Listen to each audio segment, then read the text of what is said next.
guys, this is Urvashi Gaur and you're watching my channel about literary terms. So yesterday we talked about antithesis कि दो opposite words होते हैं beautiful, ugly, ugly, beautiful. उनको हम अगर एक साथ रख दें तो वो क्या हो जाएगा, वो antithesis हो जाएगा. अब इसी में दो तीन आते हैं जो एकदम सेम है. मैंने पहले भी बताया था मेरे पिछले जो प्रीवियस वीडियोस हैं उनमें कि जो लिटरेरी टर्म्स होते हैं वो क्या होते हैं, अपने मीनिंग में वो होते हैं डिफरेंट बट इंटरकनेक्टेड होते हैं. अब आप एंटीथीसिस पढ़िए, आप पैराडॉक्स पढ़िए, आप ऑक्सीमोरन पढ़िए, आप अगर वो ये सब पढ़ेंगे तो आपको क्या लगेगा कि ये तो सब सेम ही है, बिल्कुल भी डिफरेंस नहीं है. पर नहीं, पर डिफरेंस है जिसके हम की पॉइंट्स निकाल लेंगे जिससे हमें ये पता चल जाएगा कि कौन सा क्या है. तो आज हम शुरू करते हैं पैराडॉक्स से. जो इसमें क्या होता है, ग्रुप्स होते हैं जैसे लाइकनेस और कंपैरिजन और सिमिलैरिटी पर जो थे वो हम पढ़ चुके. सिमिली, मेटाफर, कंसीट, एपोस्ट्रोफे, ये सब हम पढ़ चुके. पर्सोनिफिकेशन, जो ये सब थे अगर मैं क्रम वाइज बताऊं तो simile, metaphor, personification, apostrophe and conceit हो गए. 5 हो गए कि 5 कैसे हो गए, सिमिली, मेटाफर, पर्सोनिफिकेशन, एपोस्ट्रोफी और कंसीट. तो ये पांचों क्या हो गए, ये हो गए जो लाइकनेस, कंपैरिजन और सिमिलैरिटीज पर डिपेंड हैं. यानी कि ये सब अपने में मीनिंग अलग है, सबके की पॉइंट्स हैं बट इंटरकनेक्टेड हैं. ऐसे ही अगर आप पढ़ेंगे एंटीथीसिस, पैराडॉक्स, ऑक्सीमोरोन, ये सब अगर आप पढ़ेंगे तो ये भी क्या है, इंटरकनेक्टेड है. मतलब कुछ ऐसे हिंट्स होते हैं जिनसे हमें पता चल जाता है कि ये एंटीथीसिस है, ये पैराडॉक्स है और ये क्या है, ऑक्सीमोरोन है. तो आज हम पढ़ेंगे पैराडॉक्स.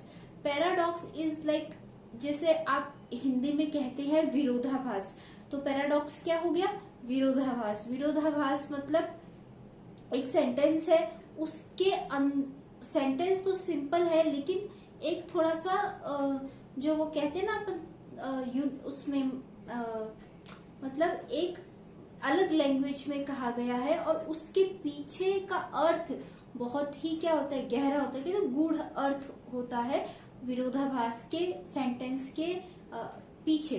तो उसका मतलब यही होता है कि आप सोचेंगे कि ये क्या है और इसका मीनिंग ये, अच्छा ऐसे कैसे, तो वो क्या हो जाएगा, वो हो जाएगा पैराडॉक्स. पैराडॉक्स को हिंदी में क्या बोलेंगे, विरोधाभास बोलेंगे. मैं वैसे भी कोरिलेट करके ही पढ़ाती हूँ क्योंकि फोकस क्या रहता है कि आपको समझ में हो जाए. और ये अपने आप में क्या रहते हैं, अपने आप में कॉन्ट्रास्ट रहते हैं, अपने आप में कॉम्प्लेमेंट्री रहते हैं, अपने आप में कॉन्ट्राडिक्टरी रहते हैं कि आपको इनका अलग से नहीं मिलेगा. ये अपने आप में ही पैराडॉक्स क्या होते हैं, घूमे हुए होते हैं, अपने आप में ही उलझे हुए, कहते हैं ना अपने आप में उलझ के रहना. तो पैराडॉक्स जो है वो अपने आप में क्या होते हैं, उलझ के रहते हैं. जैसे आप लोगों ने सुना होगा child is the father of a man, कि child is the father of a man. जब ये सेंटेंस एक बार क्या हुआ, बहुत चला था, बहुत, और जैसे कहते हैं ना ट्रेंड चलता है, तो ट्रेंड में था तो सब कहते हैं ये क्या है, ये क्या है. इसका मतलब ये है, जिसे कहते हैं ना एक वो भी बात चलती है, पहले मुर्गी आई या अंडा, कोई कहते पहले अंडा आया, कोई कहते पहले मुर्गी आई, तो किसी को नहीं पता. तो इसका मतलब ये है कि एक बच्चा है, एक बच्चा अगर आया इस दुनिया में, अगर वो अच्छा इंसान होगा तो वो अच्छा मनुष्य होगा, अच्छा मनुष्य होगा तो वो अच्छा फादर होगा, वो अगर अच्छा फादर होगा तो वो अपने आगे आने वाले बच्चे के लिए भी एक उसको भी एक अच्छा बनाएगा. यानी जो पीढ़ी है वो अच्छी ही चलेगी, उनमें कुछ खराब नहीं होंगी. लेकिन एक चाइल्ड ही खराब होगा तो उसका जो जीवन है वो खराब होगा. और अगर वो आगे जाके फादर बनेगा तो वो आगे जब फादर बनेगा तो वो उसको भी खराब करेगा. तो इसका मतलब क्या हुआ कि ये बहुत लंबे प्रोसेस में चला जाता है. तो इसीलिए। और वैसे भी फिर सबने बोला ये तो बहुत ही अजीब सेंटेंस है। जब सबने इसका मीनिंग निकाला, इसको समझा, जब समझ में आया कि इसका मीनिंग क्या है, वरना सब हंसते थे, child is the father of a man, ये क्या बोल दिया शेक्सपियर ने। तो उन्होंने ऐसे ही नहीं बोला है, कोई बात ऐसे ही नहीं बोली जाती है, उसके पीछे का जो अर्थ होता है, कहते हैं ना एक सिक्का होता है, एक सिक्के के दो पहलू होते हैं, है ना। तो वैसे ही क्या होता है कि पैराडॉक्स में होता है। आप ऐसे समझ लीजिए कि जैसे एक सिक्का है, एक सिक्के के दो पहलू होते हैं। अपनी जो ये हाथ है इसके भी होते हैं, एक ये सरफेस है, ये सरफेस है। यहाँ पे अपने हाथों पे रेखाएं भी होती हैं, बट यहाँ नहीं होती हैं, ये सपाट होता है। तो कितने तरह के हो गए? दो। हाथ तो एक ही है पूरा, लेकिन सरफेस कितने हो गए? दो।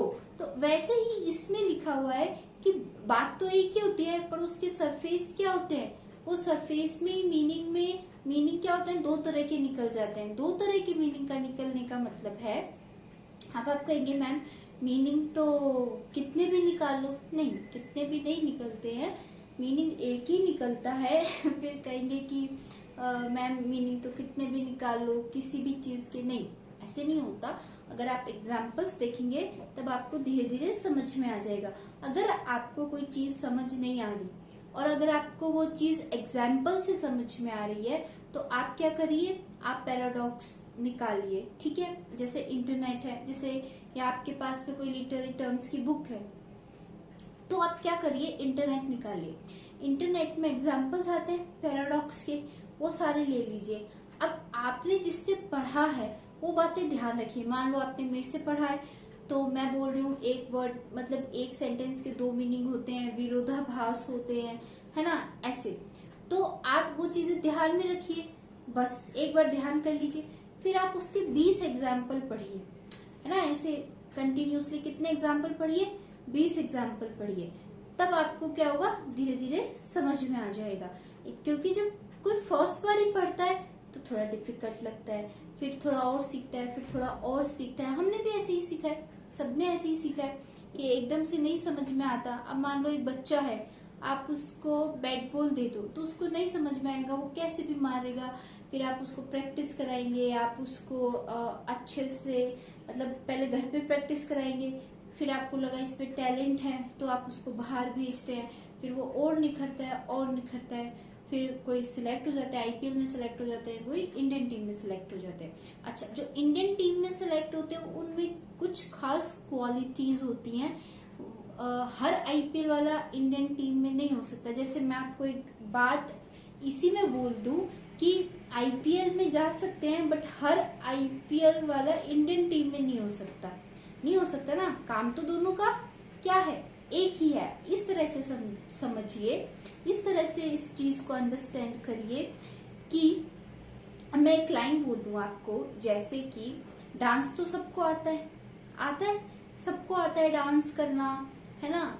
कोई भी म्यूजिक चलाओ, लड़के भी डांस अच्छा कर सकते हैं, लड़कियां भी डांस अच्छा कर सकती हैं, लड़कियां कई बहुत अच्छा डांस कर सकती हैं, है ना। लेकिन आप इस तरह से समझिए कि माधुरी दीक्षित जो हैं, उनके गाने पे सब लड़कियां अच्छा डांस कर सकती हैं, लेकिन सब माधुरी दीक्षित नहीं बन सकती ना।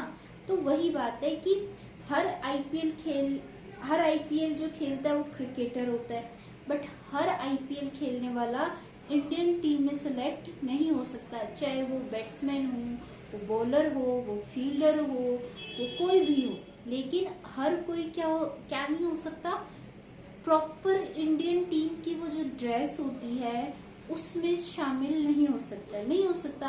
अगर 1-2 साल के लिए भी ले तो फिर नेक्स्ट बारी निकाल देंगे। एक कंटिन्यूसली जगह बनाए रखना वो नहीं हो सकता। तो यही मतलब है इन सब चीजों का। तो अब अपन क्या करते हैं, अब अपन एग्जाम्पल्स देखते हैं, कुछ सेंटेंसेस देखते हैं। जैसे ही कि मेरा फोकस क्या था कि कम शब्द में सही से बता देना। अब मैं कितना भी बता दूं, पर मेन जो लाइन है वो यही है, सेल्फ कॉन्ट्राडिक्टरी। कॉन्ट्राडिक्टरी का मतलब होता है कि खुद में ही उलझे रहना, इसको क्या बोलते हैं, कॉन्ट्राडिक्टरी। अच्छा, सेल्फ कॉन्ट्राडिक्टरी यानी एक लाइन है वो खुद में ही आपको क्या करेगी, उलझा देगी। इसको क्या बोलते हैं, जैसे जलेबी होती है अगर आपने जलेबी देखी है, जलेबी बनाना बहुत हार्ड होता है। उसको आप ऐसे ऐसे करते हो, फिर वो कईयों की उलझ जाती है, कईयों की सीधी निकल जाती है, कुछ की एकदम परफेक्ट बन जाती है ना। उसका टेम्परेचर चेक करना पड़ता है, उसको कितने टेम्परेचर में डालना है, कितने टेम्परेचर में फिर उसको छोड़ना है, उसको कब पलटना है, सब आपको ध्यान रखते हो, तो आप उलझ जाते हो, है ना। तो वैसे ही है कि सेल्फ कॉन्ट्राडिक्टरी। अब जैसे मैंने आपको बताया child is the father of a man. अब देखो चाइल्ड क्या है, मेल है, फादर भी मेल है और मैन भी क्या है, मेल है।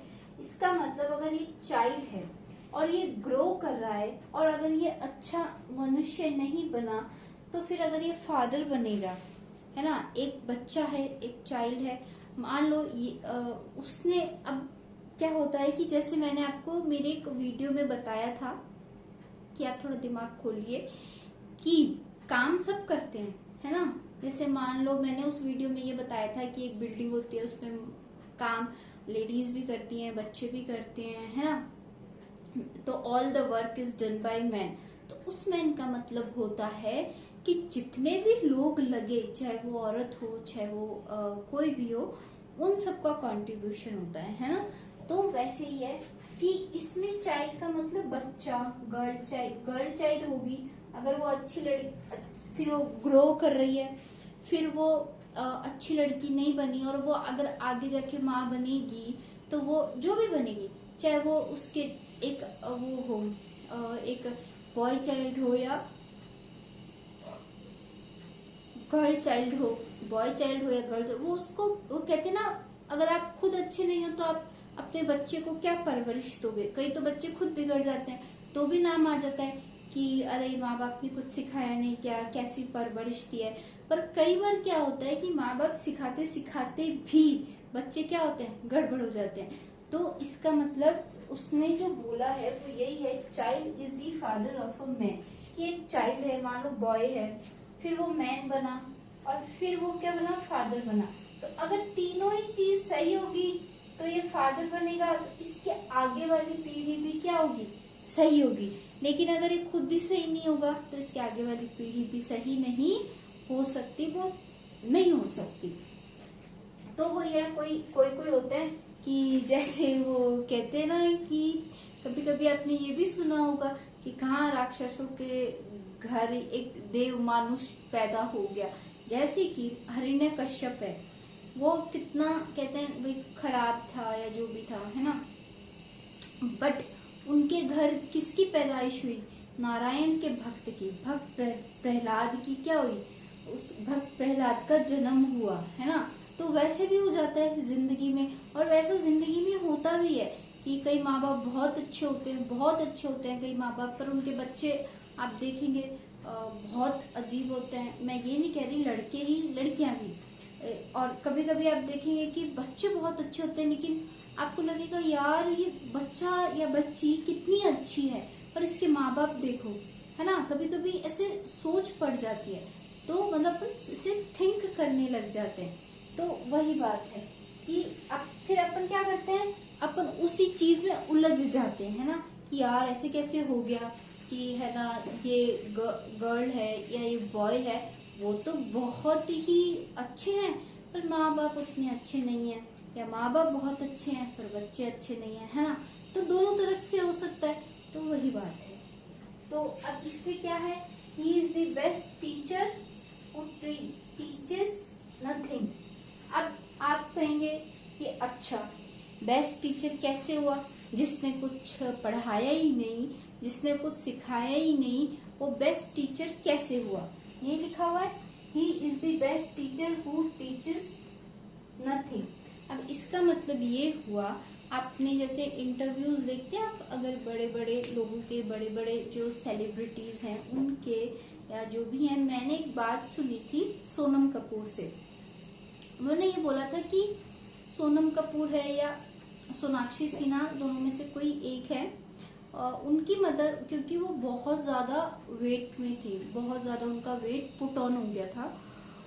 और तो मौसम में ना बाहर बहुत वैसे हो रहा है अच्छे वाला, तो थोड़ा आलस आ रहा है तो चलो कोई नहीं, होता है कभी कभी, दोपहर का टाइम है थोड़ा आज, तो वैसे ही। तो क्या हुआ, आप अगर कभी कभी इनके इंटरव्यूज देखिए, इतनी आसान नहीं होती है इनकी जर्नी।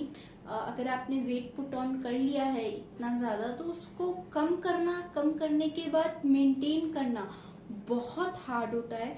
तो सोनम कपूर थी या वो सोनाक्षी सिन्हा की मॉम थी, दोनों में से, नहीं मैं आपको एग्जैक्टली बता देती हूँ। सोनम कपूर की जो मॉम थी, वो रोज सोनम को कहती थी क्यों इतना खा रही हो तुम, हेल्थ के लिए ये अच्छा नहीं है। और वैसे भी अगर आप देखेंगे, फैट हमेशा जो है ना वो जंक फूड से बढ़ता है। आप घर पे बना हुआ फ्रेश खाना खाइए और अपना नॉर्मल एक्सरसाइज कीजिए, घर पे काम कीजिए, अपना डेली रूटीन करिए, आपका फैट नहीं बढ़ेगा। लेकिन अगर आपने अगर किसी का फैट बढ़ा हुआ भी है तो वो बुरा नहीं लगता। लेकिन आपने देखा होगा कई पतले लोग होते हैं, लेकिन उनका जो बॉडी है उसमें जो फैट होता है वो बहुत थुलथुला या अजीब सा होता है। वो क्यों होता है? क्योंकि वो पतले हैं पर वो क्या खाते हैं, जंक फूड खाते हैं, इसीलिए थोड़ा दूरी रहना चाहिए। तो उन्होंने कहा था कि अब जैसे मैंने आपको बोला ना ये बात कि he is the best teacher who teachers nothing. Nothing का मतलब ये है कि आप किसी को बार बार कह रहे हो कि भाई तुम पढ़ लो, तुम कम खाओ, है ना। तो उन्होंने बोला कि my mother always telling me कि कम खा, क्यों खा रही है इतना, ये वो ऐसे वैसे।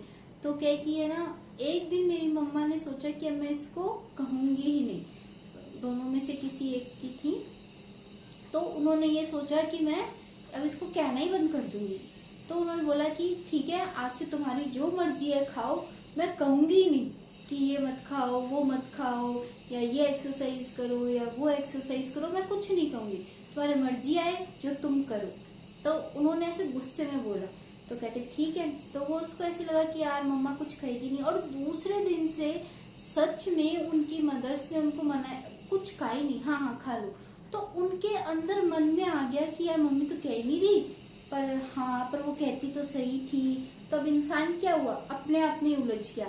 तो उन्होंने क्या किया, वो कम कर दिया खाना, अपना एक रूटीन बनाया, जिम गए, एक्सरसाइज की, सब किया। फिर उन्होंने वो सब छोड़ दिया और अब अपना जो डाइट होता है बहुत कंट्रोल कर लिया, हर कुछ वो नहीं खाती हैं। तो ऐसे, तो मैं यही कह रही हूँ। तो उन्होंने क्या किया, जब उन्होंने कहना बंद कर दिया तो उन्होंने भी सुन ली, है ना। तो टीचर जो कुछ कहे ही नहीं वो सबसे अच्छा पढ़ाए, इसका मतलब क्या होता है आपको पता है? ये एक आप लोगों के ऊपर ताना है ना। जैसे मान लो आपको कई ऐसे मिल जाएंगे जो अपने बच्चों को कहते ही नहीं है कि एक्सरसाइज करो या पढ़ लो, लेकिन कभी कभी कह देते हैं पढ़ भी लिया करो, थोड़ी एक्सरसाइज कर लिया करो, देखो बच्चे बाहर कितना खेल रहे हैं।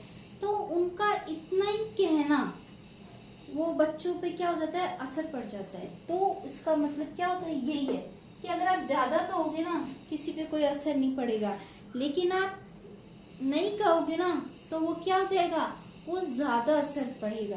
तो इसका मतलब यही हुआ, the king is dead, long live the king.